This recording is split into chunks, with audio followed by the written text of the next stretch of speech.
Bom dia, galera. Tudo bem? Bom, hoje nós vamos iniciar nosso segundo módulo e o nosso tema, gente, é a biosfera e seus ecossistemas. Vejamos bem, o que é a biosfera? Como já falamos em sala de aula, a biosfera é a esfera da vida, certo?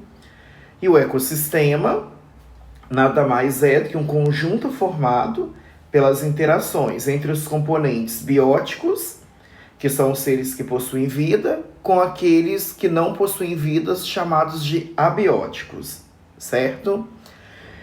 Nessa unidade, nós vamos ver a necessidade que nós temos de manter o equilíbrio entre os seres vivos e o meio ambiente, uma vez, gente, que nós dependemos um do outro. Diga-se de passagem que essa dependência, ela vem através do seguinte, do que nós chamamos de cadeia e teia alimentar.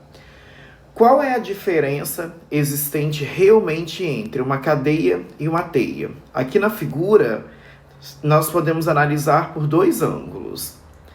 Teia alimentar são todos os indivíduos, a integração de todos os indivíduos juntos, e a cadeia alimentar é basicamente uma ordem que obedece pelo ser produtor, pelo consumidor primário, secundário, terciário e quaternário. Exemplo, o pezinho de planta aqui é um ser produtor. Ele vai servir de alimento para o rato. E aí, o rato ele pode servir de alimento para a coruja. Assim como nós podemos avaliar a questão do seguinte também, olha, o pé de planta, ele vai servir de alimento para a lagartinha. A lagarta vai servir de alimento para o pássaro. E o pássaro vai servir de alimento para a coruja. Ou seja, a planta é o ser produtor, a lagarta o consumidor primário, e esse pássaro de porte menor é um consumidor secundário, a coruja passa a ser um consumidor terciário. Então, veja bem, simplificando aí, a cadeia alimentar nada mais é que uma sequência de organismos que vai servir de alimento um para o outro. A teia alimentar é o conjunto de cadeia mais complexa, que vai intercruzar entre si na natureza. Beleza? Bom, agora nós vamos ter a questão do seguinte, um outro exemplo que nós temos é o seguinte, veja bem. O capim desenvolve o papel do consumidor, aliás, do produtor, desculpa. O gafanhoto, ele é o consumidor primário.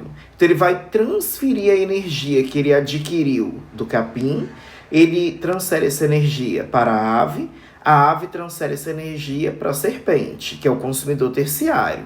Se tivesse um gavião acima da serpente, seria o consumidor quaternário. Fungos e bactérias desenvolvem o papel seguinte, de decompositores. Ou seja, eles decompõem a matéria orgânica, transformando essa matéria inorgânica simples. A inorgânica simples é aquela fase do adubo que nós podemos usar somente uma vez e nada mais. Ou até mesmo, morreu qualquer um desses indivíduos, vai decompor esses seres. Certinho? Nós temos um exemplo aqui também, olha, de seres decompositores que é muito comum no nosso dia a dia. Os fungos decompondo uma laranja aí, ou pode ser um limão, pode ser uma mexerica, quer dizer, a partir do momento que a gente encontra alimentos com bolor, que é chamado de fungo, ou o famoso mofo, nós podemos pegar, caracterizar como seres decompositores, certo? Aqui nós temos o que nós chamamos de fluxo de energia nos níveis tróficos. Qual que é a responsabilidade disso? É formar uma biomassa. Primeira coisa, o que é uma biomassa, galera? É o total de massa orgânica adquirido por um organismo. Então aqui nós temos o seguinte, para exemplificar, para ficar melhor, nós temos o exemplo de uma biomassa, independentemente de ordem, mas nós temos a presença através do ciclo fotossintético, que a planta está desenvolvendo, a produção e a emissão de energia, temos a presença do ser produtor, do consumidor primário, do secundário, poderia ter um consumidor terciário, assim como quaternário, até chegar nos decompositores, para decompor todos esses seres e preparar a terra para uma nova plantação, certo? Aqui, olha, nós temos o seguinte, dentro desse fluxo de energia, nós temos o que nós chamamos de pirâmides, que é uma maneira de estarmos controlando a quantidade de energia existente em cada situação. Como, por exemplo, ó, os produtores aqui em maior quantidade, o consumidor primário vai diminuindo a quantidade, o secundário diminui mais ainda e o terciário com a quantidade menor ainda. Então, primeira coisa, o que é uma pirâmide ecológica em si? Elas constituem maneiras de expressar graficamente a estrutura dos níveis tróficos de uma cadeia alimentar em termos de energia de biomassa ou de números de organismo. Só que é importante fazer uma observação na questão do seguinte, ó. Nós temos os seres produtores como os únicos organismos capazes de produzir seu próprio alimento. É a porta de entrada da energia no mundo vivo.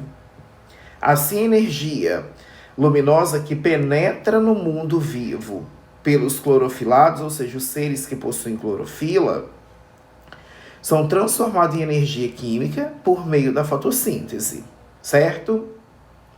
Então, como a gente desenvolve o trajeto que nós temos? Os seres produtores, os consumidores e os decompositores, ao passar do mundo vivo para o mundo físico, ou seja, aquele que não vai possuir mais vida na forma de calor, posteriormente ele poderá ser reaproveitado ou não.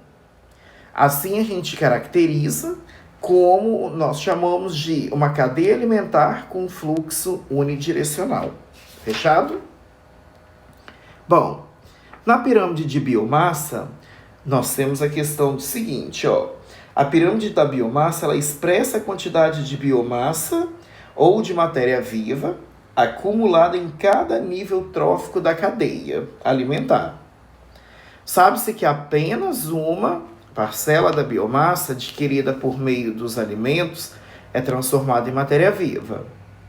Aí observamos a questão do seguinte nos gráficos, ó. Os produtores, eles podem ser de uma menor quantidade, na verdade assim, um acúmulo de uma menor massa. Consumidor primário acaba acumulando porque eles são uma quantidade um pouco maior. Consumidor secundário, uma quantidade menor, e o terciário menor ainda. Nos animais, por exemplo, uma parte dessa biomassa é utilizada como fonte de energia e eliminada no ambiente de forma de resíduos respiratórios, como em formato de água e em formato de gás carbônico. E ainda nos animais, a parte da biomassa dos alimentos também pode ser eliminada no meio externo, junto com as fezes ou como material de excreção, como, por exemplo, a urina, que é riquíssima em ureia. Certinho? Na pirâmide de energia que nós temos aqui, olha, podemos ver a presença também de todos os tipos de seres, produtores, os consumidores, e acima teria os decompositores para fazer o papel da decomposição de todos esses seres.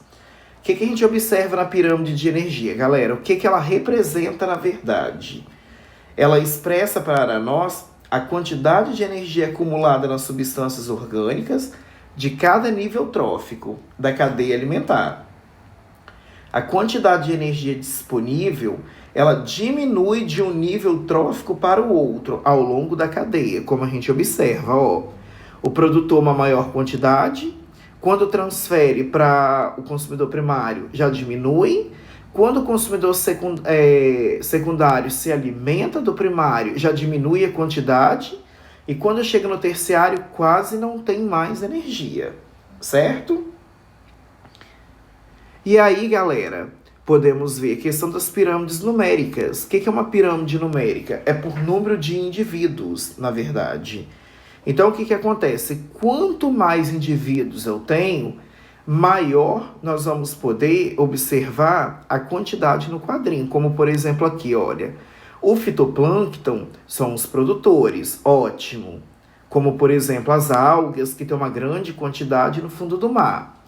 Os animais que se alimentam das plantas formam o zooplâncton, que é, na verdade, o consumidor primário.